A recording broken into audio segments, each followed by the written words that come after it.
Hey, welcome back to Beer Time. And we have gotten over 50 subscribers now and over 1,000 views across all the videos. So thanks for that. So we're going to do a really cool beer I'm pretty excited about. And we're going to do it a little bit differently. So in this episode, we have Creature Comforts Tropicalia, right? A Georgia staple, Athens, Georgia. You can't go wrong with it. We'll talk about that one in a minute. But then we got Papa version, the Imperial Trop Haze, which is like, single doubles, big boy, baby beer, both incredible. We're going to talk about these and the differences. I've already poured these out, so we didn't have to waste time on that. First, we have the standard Tropicalia, a Georgia classic. You can smell the citrus right off the bat. It's obviously Citra and Centennial hops. You cannot miss that. And it's just a really good, refreshing citrus IPA. Not a juice bomb, not too much overbearing juice or fruit flavor. Just a really good IPA with a good enough amount of citrus. As you can see, it's relatively light. You can see through it quite a bit. Carbonation's a bit light. Smells wonderful. Tastes great. And it's a Georgia staple. If you haven't had any Creature Comforts beers yet and you live in the southeast or Georgia alone, you truly are missing out. They're probably one of the bigger breweries left that's not like mega national bought out status like Sweetwater or Terrapin. And Creature Comforts is on that bubble, I believe. But then we got the wonderful Imperial Trop Haze. As we can see, it's completely different in color, in consistency, its opacity. It's very, very hazy. Smells the same, but better. You can almost smell the booziness off of it. You can definitely smell a little bit more citrus too, and definitely more hops.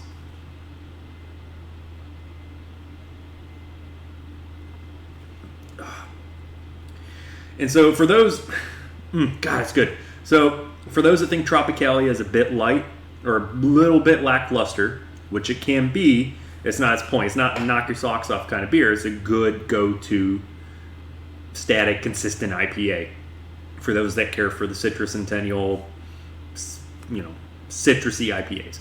If you're looking for a bit more, this is ideal. It's 8% in alcohol. IBUs cannot find. I assume they're a bit up there. The citrus flavor is that much more with the haziness of this. The smell, the taste, it's warm. It's literally just twice as good as Tropicalia is.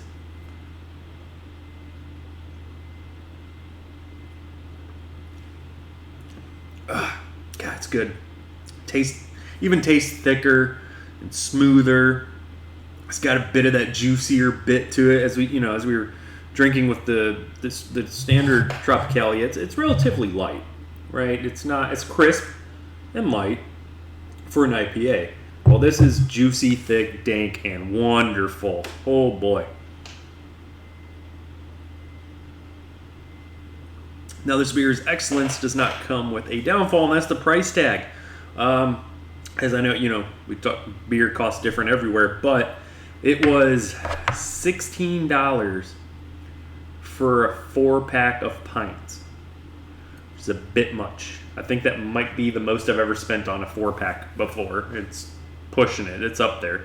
It's a lot, but I wanted to celebrate and have something special for, these two modest yet wonderful milestones for the channel and get something special to do so with. And I thought having this great comparison video would be ideal and fun. So, as we can see together, Trop Haze, Tropicalia, right? You can just, if what I'm trying to explain to you isn't making sense, just by looking at it, you should be able to know what's going on. And this is just kind of like, it really does taste, smell, and feel like they just crammed 2 times as much of what's in Tropicalia into Imperial Trop Haze. This is like the condensed version It's like when making like for those that make juice out of that fruit concentrate can, that weird stuff that just seems unhealthy. It's like if you cut the water by half. It's kind of the difference between Tropicalia and the Imperial Trop Haze.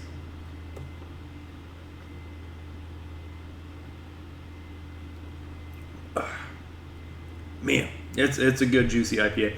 So we haven't done Tropicalia on this channel either, so this is kind of a 2-for-1. Tropicalia is a should buy if you haven't had it.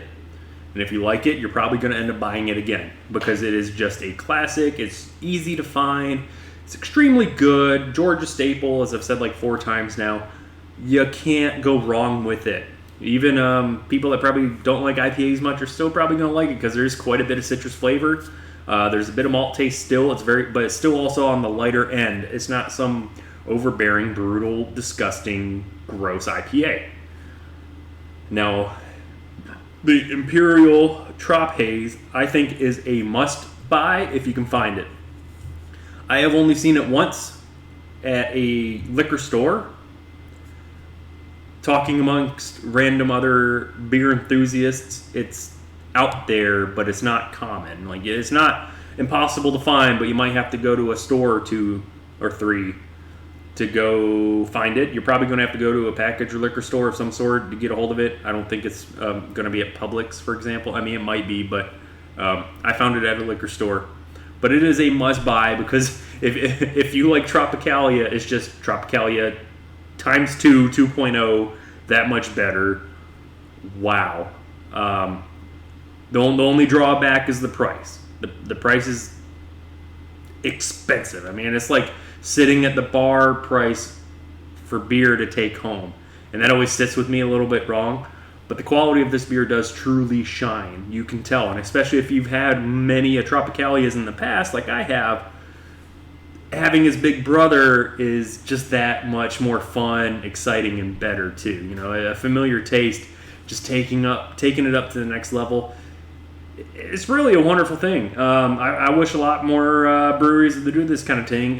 Take their staple beer and just make it grosser, right? And then or danker, thicker, whatever it might be. You know, like why don't we have an Imperial fat tire? Like that could be amazing. As a guy that got his like start in the craft beer world from Red Ales, there's so many different staple beers of different areas. They could just do this Imperial double hazy whatever kind of version and just make it that much better.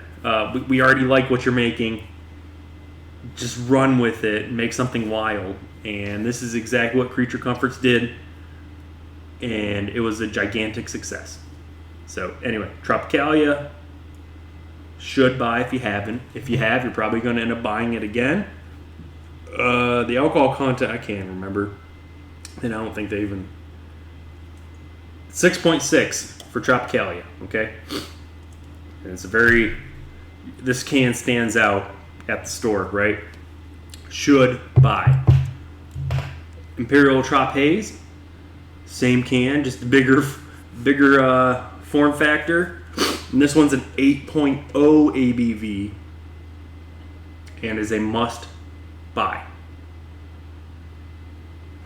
And I know this video's ran a little bit long, but since we're doing 2 beers, I feel like it's a bit justifiable.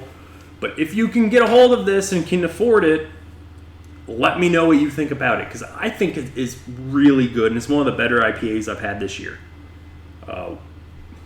Undeniably. But also, being a Georgia boy, I guess, it's really fun to have too, just to see that growth with this specific beer having its big boy variant. So if you get it, let me know what you think. Is it as good as I say it is? Is it a must buy? Can you even find it? I'd love to hear from you. That being said, I'll catch you on the next one.